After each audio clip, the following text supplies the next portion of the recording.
Again, I'm really excited. If you guys weren't here last week, my name is Will Potts. I work here at the church.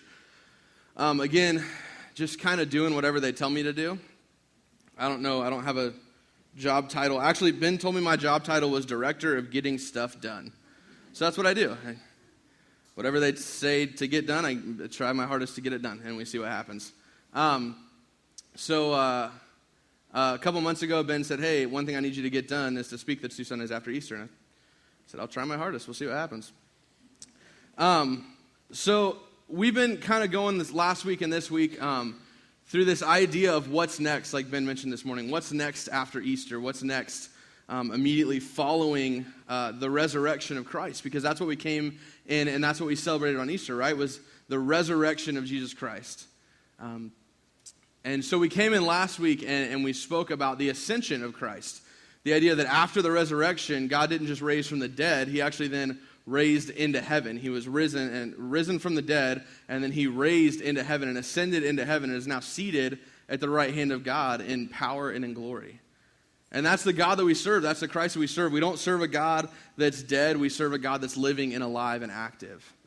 And it's so cool, to be a part of Christianity, because when you look at religions all around the world, religions are all about trying to get to God, trying to achieve something close to God-likeness in every religion, or trying your hardest to reach God, or trying your hardest to reach out to this deity.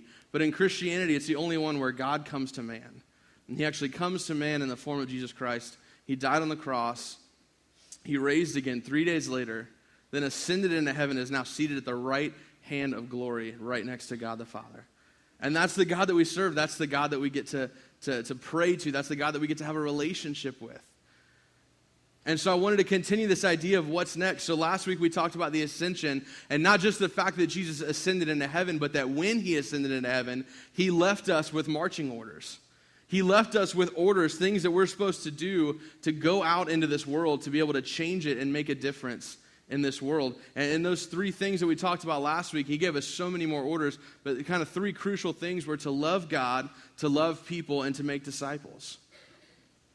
Those are kind of 3 of the huge things that Jesus kind of left behind. And as the disciples, these 12 guys, decide to go out and start ministry, these are kind of a few of the huge things that are on their mind in this moment.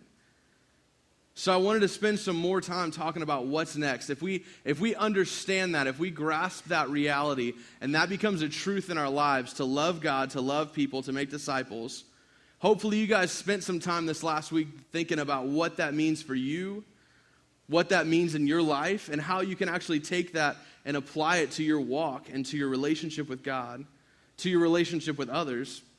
So if you did that, what's next? What's the next step? What's happening next? And so last week, just like we did, we're going to go through it a little bit historically and decide what happens next. After the ascension of Christ, does anyone know? And like I told you guys last week, I dealt a lot with middle school when I used to teach a lot. So if I ask questions, you have to answer. Otherwise, it gets real awkward. What happens next historically? Right after the ascension, what happens next? Pentecost. Perfect. Pentecost. Anybody know what that is? Okay, don't worry about it. I'll tell you. You don't have to answer that one. Pentecost is this really cool, awesome Christian word that we celebrate, and it's exciting. You can be like, yeah, Pentecost. But then you can be like, I have no idea what that means. It sounds cool. Pentecost is actually the day that after Christ died, after he ascended to heaven, he kept telling the disciples, hey, it's better for you that I go. I promise it's better for you that I go, because the helper is going to come. And he always refers to this helper, this person who's going to come and help you along your way, everything that you do. And we see in the day of Pentecost what the helper is and who the helper is, more so. And I want to read this to you guys real quick and kind of explain what's going on here. So this is Acts chapter 2. If you guys have your Bible, you can open up to that and follow along with me for a second. And this is right after the ascension of Christ. Right after the ascension of Christ, the disciples are sitting around. Jesus has told them to kind of sit and wait for the helper to come. And they're sitting around and they're waiting. And this amazing thing takes place. So Acts chapter 2, verse 1. says, when the day of Pentecost arrived, they were all together in one place. And suddenly there came from heaven a sound like a mighty rushing wind, and it filled the entire house where they were sitting. And divided tongues of fire appeared upon them and rested on each one of them. And they were filled with the Holy Spirit and began to speak in other tongues as the Spirit gave them utterance. So the disciples are sitting here in this room just waiting, at doing exactly what Jesus told them to do. I'm sure they're sitting around talking about how amazing it was. Guys, did you see him? Did you see the holes in his hands? That was so cool. There were still holes in his hands from where he hung on the cross. The fact that he rose from the dead, he rolled that stone back, he did all these things. Guys, that was so awesome. Let's remember all of the things that he taught us, all the things that he showed us in those 3 years, because we're going to need that going forward. And I'm sure they sat and discussed these things, but at the same time, they're just waiting. They're just waiting because God has said, wait. God has said, wait. And so they're just sitting around waiting for what's going to happen next. And all of a sudden, this sound from heaven comes like a rushing wind and fills the room. And each one of them is given a kind of a tongue of fire. We don't know what that looked like. We don't know how it went down. But what we know is that these guys begin to speak in other languages. These guys begin to speak in other languages. And we know that because as the story goes on, there's a huge festival going on in Jerusalem at this time. So Jewish people from all over the nation and from all over that area and region are now in Jerusalem, and they're all starting to gather when they hear this commotion of the disciples all speaking in different languages. They all start to gather, and as they start to gather, they say, I can understand that guy. Isn't he from Galilee, though? He doesn't speak my language. How is he speaking my language right now? And someone else from a different place is saying, man, I understand this one. I don't know what you're talking about. I understand this guy. He's speaking my language. And each of the disciples is speaking a different language, and you know what they're saying? They are proclaiming the great glory of Christ and who he is and what he did. And it's this amazing day of Pentecost, and then Peter goes on, and he gets up, kind of the head of the leader of the disciples at this point, kind of decides to muster the group. He stands up and gives this amazing sermon, and literally thousands of people come to Christ that day. Thousands of people come to Christ that day. And the beginning of the church is born. The beginning of who we are, the beginning of what we're here for, why we're here now, is born. And these 12 guys literally go throughout the ancient world, and they just continue to set up church after church after church. And people are getting saved, and people are coming to know Christ, and it's just this amazing, glorious thing. But I want to take some time this morning to discuss the reality of what these guys understood when they went out and did that ministry. The reality of what they understood as they went forward, as they went out. When Christ said, go therefore and make disciples, and he said, as you are going, make disciples of all nations. There's something that they drastically understood in that moment that kind of changed the way and the way that they did ministry from there on out. And that's the idea that this Christ that they just watched ascend into heaven is coming back. He's coming back again. The guys, if you were here last week, right as Jesus Christ ascended into heaven, there were some guys standing there in white robes. It appears that these were angels, and they look at the disciples and they say, what are you guys doing here? He's going to come back again, but for now you've got stuff to go do. But they say, he's going to come back again. Jesus makes it very clear in Matthew chapter 24 and 25, as he explains himself the end times. Jesus gives a very good portrait of what the end times are going to look like, and he makes it very clear the Son of Man will come again. And they don't exactly know what he's talking about, but he's speaking of himself. He's saying, I'm going to come back, guys. I'm going to come back. And in this moment, now that Jesus is gone, now that the Holy Spirit is here, these guys, they understand that Christ is coming. And you know that from the letters that they wrote, from the teachings that they teached, that we still have historical evidence of, that we still have the documents of from the first century churches and the first century church fathers. We have their sermons. You can go and find them and read them. And these guys fully understood that Christ was coming back.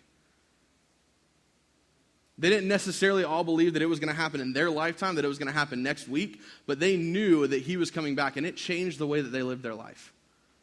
It changed the way that they interacted with God, and it changed the way that they interacted with the people around them. But here's the hard part, is that we're 2,000 years removed from this situation. Christ doesn't come back yet. right? He's not here that I know of. And I can promise you that I know he's not here because when you read Revelation and you see how Christ is going to come back, it is going to be the most amazing, glorious thing you've ever seen. It actually says in Revelation, when Christ steps down out of heaven, his foot hits the Mount of Olives and splits it in half. That's the glory that Jesus is going to return with. That's the splendor that he's going to return with. So I can promise you that hasn't happened yet. And here's the thing for us is that sometimes it gets harder to live with that truth as we get further and further and further removed from it. But I want to talk to you guys a little bit today as we're going to read through 1 Thessalonians, part of chapter 5. I want to talk to you guys a little bit about the reality that Christ is coming back and how it can drastically change the way that you live and who you are if you can accept that truth and live with that truth. And so we're gonna read out of 1 Thessalonians chapter 5 a little bit, but first I want to liken this second coming of Christ to something that we can all understand. Because like I said, we're 2,000 years removed. A lot of us haven't spent a ton of time in Daniel and Hosea and Joel and a lot of these Old Testament prophets that speak of the second coming of Christ. And a lot of us haven't spent time in Revelation because it's a terrifying book. Extremely awesome, but extremely terrifying and extremely hard to read and hard to get through, but it's great when you read it, when you spend time to try and understand it. But we haven't done that, a lot of us, and I understand where you're at. Trust me, I get it. I had to go to a Bible college before I ever really read the book of Revelation. And it was some guy reading it to me every week and explaining it, and I still have no idea what it's talking about. So it's completely okay. But I want to liken it to something that we all understand. Let me ask you a question. How many of you guys played hide and seek when you were little? Yeah. We all played hide and seek when we were little, right? I sure enough did. Probably until I was much older than little. But it was fun. And I have nephews now, so I still get to play it sometimes. And let me just tell you, this is the funnest thing when you get around little kids. If you have nephews, nieces, one day when you have kids of your own, it's crazy. Don't think about it yet. You're too young for that. But the funniest thing is when you play hide and seek with a little kid. Because I have this nephew, James. He's, somewhere in here. He's 8 years old right now. And he's gotten out of this phase, but it was hilarious. For the longest time, if you're playing hide and seek with James, when he was like 3, 4, 5, I guess 5 is probably too old, but maybe he's got some learning to do. You would say, James, you want to play hide and seek? Yeah, let's play hide and seek. And he'd always want to be the person hiding. He never wanted to be the person counting. And at some point, you're like, you're cheating, little kid. Come on, you gotta let me hide. But he'd run and hide from you. And so say we're playing right here, and you'd say, okay, I'll count to 10. 1, and James would go, okay. And he would do this. And he was hidden. In his mind, you had no idea where he was. Because in his mind, if he couldn't see you, you couldn't see him. And it's this crazy phenomena that little kids have in their brains where they think as soon as they go like this, you don't exist anymore. Or as far as they know, they are completely hidden from everything. I mean, we'd play hide and seek, and I'd be on one side of a pillar outside of a restaurant, and he'd run to the other side and put his face up against it. He was gone. He was disappeared in his mind. Actually, it was like watching little kids play hide and seek on YouTube. That sounds creepy, but it's not. Parents post videos of their kids playing hide and seek. It's funny. And there's this one of this little kid. He goes behind this pillar, and he's like, 1, 2, 3, and he opens his eyes, and his little sister, it's a completely empty basement. Like, these people haven't quite moved into the house yet. There's nothing in the room. This little girl runs to the other side of the room and just drops and covers her face. And he opens his eyes, he's like, I found you! And it's like, well, obvious, she's right there. But that's the reality of little kids playing hide and seek. But you get a little older as you play, you get better, you learn where to hide. And things get a lot easier. Now, I grew up out on the north side of Tallahassee. We had 7 acres. And so hide and seek was a completely different game at that point. Because if you hid too well, you could be lost for days. So we would go out there, and me and a bunch of my friends would go out there, and we'd go hide. And And, you'd hear the guy counting, and you'd hear him count, and you know the way that kids count, first off. You're like, count to 50, and they're like, okay, 1 Mississippi, 2, 3, 4, 5, 6, 7 Mississippi, 8 Mississippi, 20, 21, 22, 50, here I come! And you're like, I'm right here, you didn't even count. But there's certain things that you knew when you were the person hiding in hide and seek. There's certain things that you knew were going to happen in hide and seek, hopefully. Now, if you were the person hiding, the other person was very clearly known by two key letters that everyone knew them by. You're it, right? You're it, and you ran away. Well, that's when you play tag, not hide and seek. You don't know how to play hide and seek if you do that.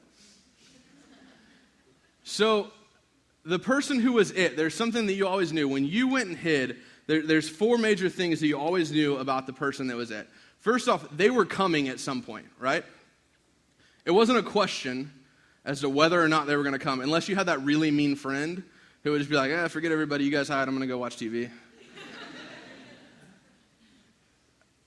I'm going to be honest, I was that friend a couple times. But for the most part, when you're playing hide and seek as a little kid, let's say every time, they're coming to find you. That's the whole point of the game. They are coming to find you. It is 100% certain they are coming to find you. Second, they were coming when they were good and ready.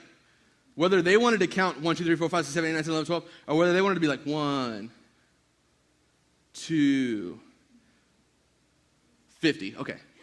They were coming whenever they decided it was ready for them to come. And you knew they were coming when they announced, ready or not, here I come. That's when you knew they were coming. But it was up to them, 100%. You could argue that they cheated, you could do whatever you wanted, but they were coming when they were ready. And fourth, if you weren't ready when they got there, you were going to pay the consequences by being it. And this is where I stood a lot of times, because when I was little, I was the most indecisive kid in the world.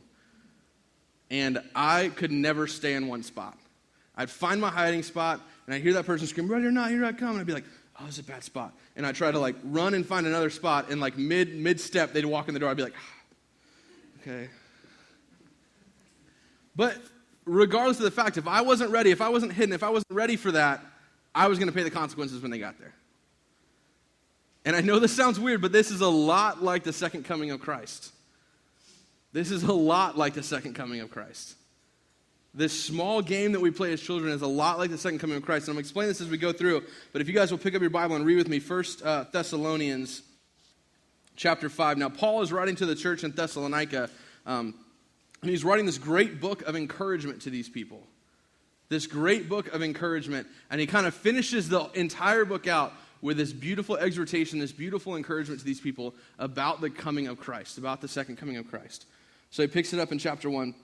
Now concerning the times and seasons, brothers, you have no need to have anything written to you, for you yourselves are fully aware that the day of the Lord will come like a thief in the night. And so this shows the knowledge that these people were living with at this time. Because he writes to these people and says, hey, as far as you guys are concerned, I don't even need to explain to you that Christ is coming. You know he's coming back. You know this is a truth. You know this is a reality. You know that he's coming back. So the reality of the matter is, when is he going to come? And Paul answers it so beautifully by saying, like a thief in the night. And he pulls that from a reference in Daniel, where Daniel actually explains that Christ will come like a thief in the night. And Christ even says something like that in Matthew 24, that no one's going to know when the Son of Man's going to return. That's not for anyone to know except the Father himself. And that's such a beautiful picture of this reality that we live in right now, because these early church fathers, the 12 disciples, the early church fathers, and the guys who ran the churches in those first few centuries, all knew Jesus is coming back, and he's coming back soon. Jesus is coming back, and he's coming back soon. And it literally dictated the way that they lived their life. But the longer and longer we get away from that, we continue to forget Jesus Christ is coming, and he's coming back soon. Because in the reality of where we live, 2,000 years seems like a very long time. In heaven, that's the blink of an eye. And I've heard pastors say it, and it blows my mind to think about, and it literally makes me shiver to think. And they say, I want you to understand, Christ is mounting his horse right now. He's mounting his horse, and he's preparing his army to come back with him. And that is occurring now.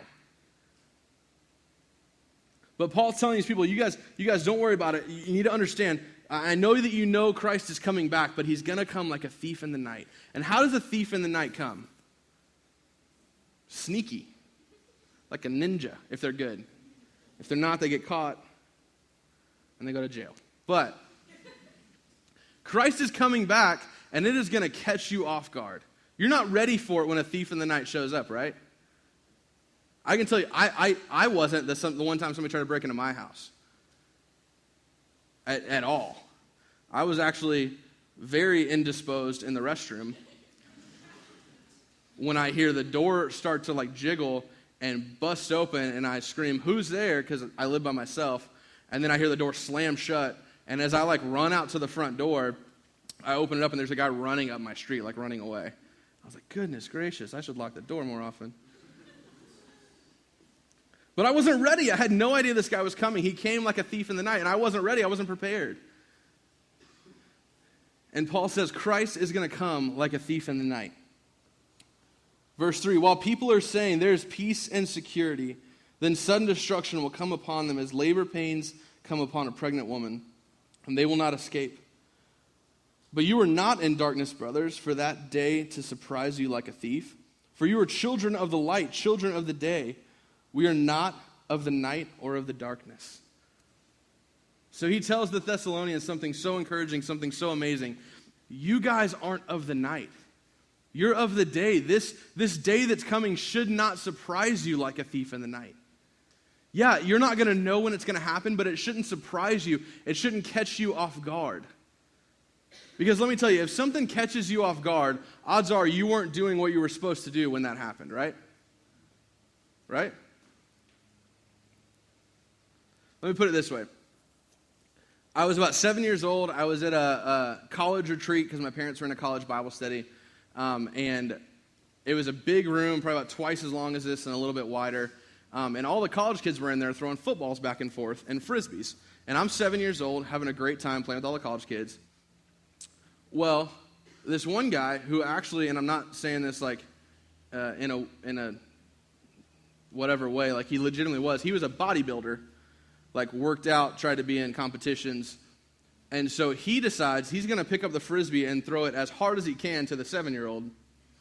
At the same moment that the 7-year-old was picking up a football and not paying attention to the guy throwing the frisbee. So I pick up a football to go to throw it at somebody else, and I turn around, and this frisbee just catches me right in the mouth. And, like, it was gnarly. My mom was screaming. She thought I was dead for a minute because I was a wuss and I passed out. But I wasn't paying attention to the guy throwing it to me. I wasn't focused on the guy throwing the frisbee so I could get my hands out at least and stop it. I was doing something else. I wasn't paying attention. And when I turn around, I get caught off guard. When I turn around, I get caught off guard, and I wasn't ready, and it ended up very dire circumstances and stitches and everything. But I wasn't ready, and what he's saying here is that you guys as Christians, you should be ready for this. It's going to come. It's going to surprise you, but you should be ready for the fact that Christ is going to come, the fact that he's going to return. How do you be ready for that? How can you be ready for that? Exactly like we talked about last week. We follow those marching orders that Christ gave us, and we can be ready for the return of Christ. We love God. We make disciples. We be great neighbors. And when Christ returns, we will be ready for the coming of Christ. So he goes on in verse 6. So then let us not sleep as others do, but let us be awake and sober. For those who sleep, sleep at night, and those who get drunk are drunk at night. But since we belong to the day, let us be sober, having put on the breastplate of faith and love, and for a helmet, the hope of salvation. So Paul says this weird thing here to them. For those who sleep, sleep at night, and those who get drunk at night. That's strange. It seems pretty dead on, though. When I first read this was a long time ago, I tried to use this verse to justify Paul saying, like, don't get drunk. Don't get drunk. You shouldn't get drunk. Not what Paul's saying at all. Does he say that other places in Scripture? Absolutely. Don't take that from what I'm trying to say right now. But that's not what he's saying here. That's not what he's saying here. What he's saying is he's kind of showing the line between those who are of the day and those who are of the night, those who are of light and those who are of darkness. And he's saying, you Christians, you should be of light. You should be ready for Christ's returns. Those who are of the darkness, they're asleep. They're not awake. They're not vigilant. They're not worrying about what's going on. They might even be drunk. And what does being drunk do to you? How's your reaction time when you're drunk? Hopefully you guys don't know the answer to that, but awful. That's why, as Mark Meadows knows, he used to be a cop, he helps out here a lot. When you pull a drunk person over, you try to get them to touch their finger to their nose because they can't do it. They're like,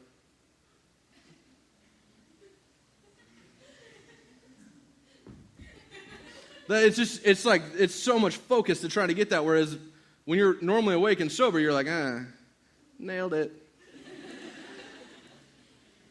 But he's saying, don't be drunk. Don't be caught off guard. Don't let your guard down. Be vigilant in all that is coming. And he even goes on in verse 8 to compare you to a soldier, which is one of Paul's greatest analogies that he uses so many times in verse 8. But since we belong to the day, let us be sober, having put on the breastplate of faith and love, and for helmet, the hope of salvation. He goes on and says, you need to be vigilant. You need to be awake like a soldier. And that's so cool because, especially in this day and age, people understood this. They understood this analogy because a Roman soldier, when you were put on post to watch over your camp, to watch over your men, if you fell asleep at your post, the penalty was death. It wasn't reprimanding. It wasn't, having to do chores or other duties. It was you were put to death because you were in charge of the well-being of your men. You were in charge of looking out for them, and you weren't doing it. You have to be vigilant at your post and ready at all times for the coming of what's going to happen.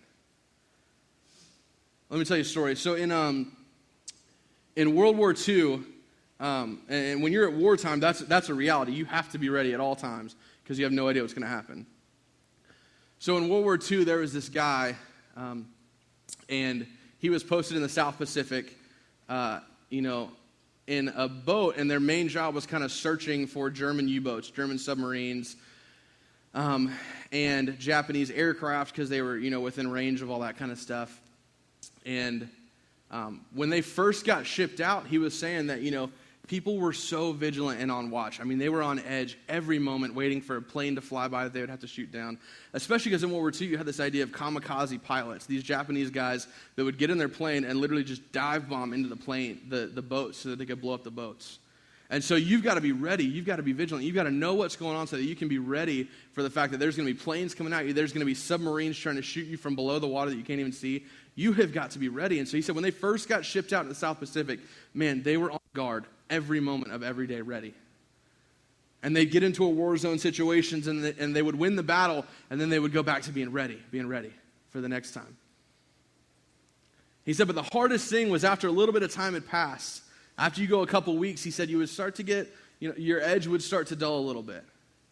You'd start to get a little bit more relaxed about the situation. He said you'd find guys, playing poker on deck, throwing footballs around, sitting in their dormitories and their bunks doing whatever, not really at their post ready and waiting for the next battle. He said one time, as the guys were kind of relaxing, it had been a few weeks since they'd seen anything, the air raid sirens go off, meaning there's a plane on the way. Meaning they can see a plane and it's coming in hot, and these guys need to get up there, they need to get to their post, they need to be ready to shoot down this plane. So this one young soldier hears the siren, freaks out, goes running towards his post. On the way, he said someone slapped a helmet on him because he didn't have a helmet on. And there he is, standing at his gun, ready to shoot down the enemy plane, having just gotten out of a shower with no clothes on. And he said those shell casings that came out of that gun are the hottest things in the world. And he says there was not an ounce of clothing between me and those shell casings as they hit. He was like, I got burn marks still from the day. And he said, I can't imagine what that Japanese pilot was thinking as he flew in. And just sees this guy like, oh, dang it.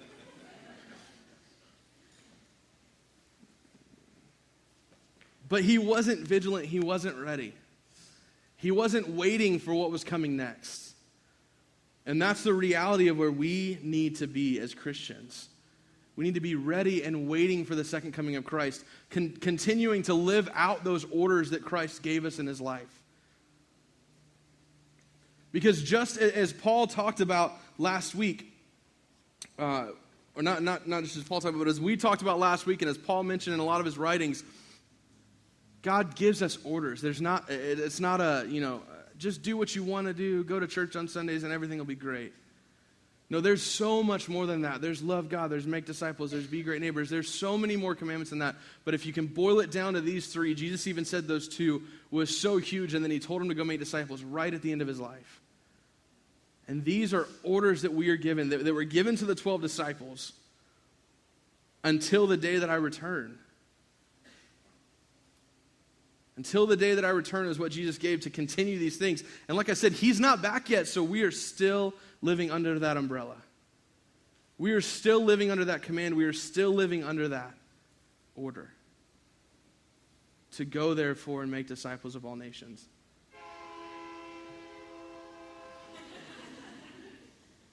With the knowledge, we're to go, therefore, and make disciples of all nations, with the knowledge that Jesus Christ is coming again. And that steps things up a notch. Because if you just have until eternity, I'm thinking of little kids in hide and seek again. If you just have until eternity to go out and to preach the gospel to people, it's kind of like, I'll get around to it. I got other things I need to do today. But if you understand those three things, to love God, to make disciples, to be great neighbors, and you live those things with the reality that Christ is coming soon, it puts such an urgency in your heart. It puts such an urgency in who you are to go out. To understand the reality of what it means as you are going.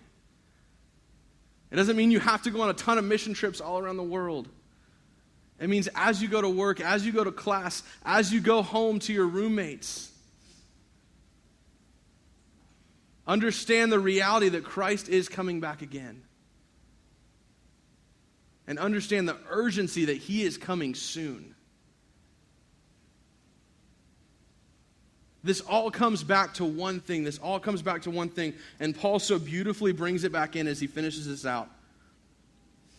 Verse 9, for God has not destined us for wrath, but to obtain salvation through our Lord Jesus Christ, who died for us, that whether we are awake or asleep, we might live with him. Therefore, encourage one another and build one another up, just as you are doing.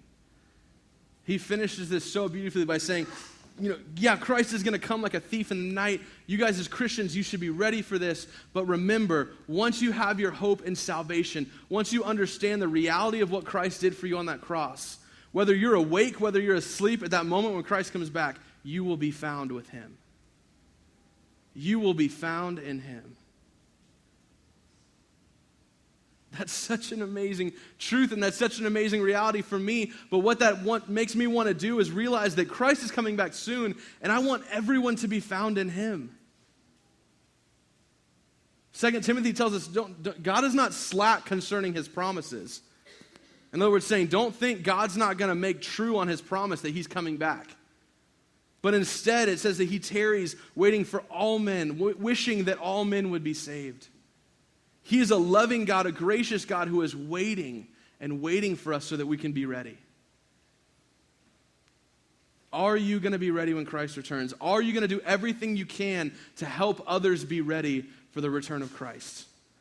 Are you going to sit back and watch others sit in darkness? Are you going to sit back and watch them wait in darkness as Christ gets ready to return? Are you going to do the simple step of stepping outside of yourself and explain to these people the truth of who Christ is, the fact that he is coming again, and the fact that on the cross he is the debt that paid for their salvation? It's such a simple truth, and God is just saying, go out and tell it, because I'm coming back, and I'm coming back soon. So go out and spend whatever time you have left telling this. He makes it so simple. You don't have to go overseas. You don't have to go everywhere else. You just have to go to where I put you. I put you at that job. I put you in that position. Tell the people that are around you. I put you at that school. I put you in that classroom. Tell the students that are around you. I put you in that study group. I put you in that community group. I put you at that red light. Pray for those people around you that they would receive my name.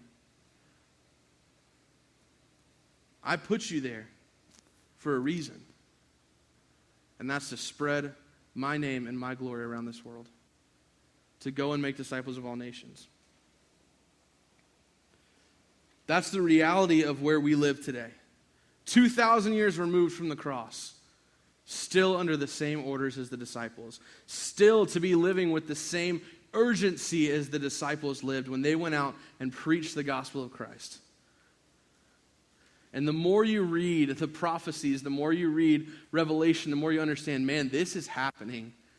This is the reality. When you see the state of our world, the place that we live in, and you compare it to Old Testament prophecy, to New Testament prophecy, you see, man, this is happening and it's happening soon. There's a lot of debate on prophecies, and I'm not talking about crazy guys versus smart guys. I'm talking about in very smart Orthodox Christianity, there's a lot of debate on prophecy. What's prophecy, when it's going to occur, what it's going to look like. But what I can tell you is that most guys agree that all of the prophecies that need to be fulfilled before the rapture, which is the event that will kick off this entire last days, all of the prophecy that needed to take place before that has already occurred. That's the reality of the day that we live in. These days are going to kick off any moment now. That's the urgency that we need to understand when we go out to preach the gospel. And that's the reality that we need to live with as we go forth. I'm going to pray for you guys. We're actually going to have the band come back up, and we're going to take communion this morning. And I want you guys to understand something so true as we come up here to take communion. We do this, as Jesus said, when he changed that entire idea of Passover around. When he flipped that thing upside down on its head and said, hey, this tradition that you guys, you Jewish people have been doing for thousands of years, this actually fully represents me and what I'm doing for you on the cross. There are so many more things that can be understood in that moment. It's not just remembering what Christ did for us on the cross, because Christ didn't just die on the cross. 3 days later, he rose from the dead. 40 days after that, he ascended into heaven. And we are still awaiting the second coming of Christ. That's going to be glorious and splendid in all of its majesty. And we want to be ready for that, and we want other people to be ready for that too. So as we come forward and as the band comes up and leads us in another song, we're going to come up, we're going to take communion. And I want you guys to remember that Christ came, he died for us on that cross. But that was the start of this beautiful story. That wasn't the end of the story. The end of the story is way farther down the road. That was the climax, and we're still waiting to see all the beautiful action afterwards. And I want you to remember that as we come forward to take communion. Let's pray.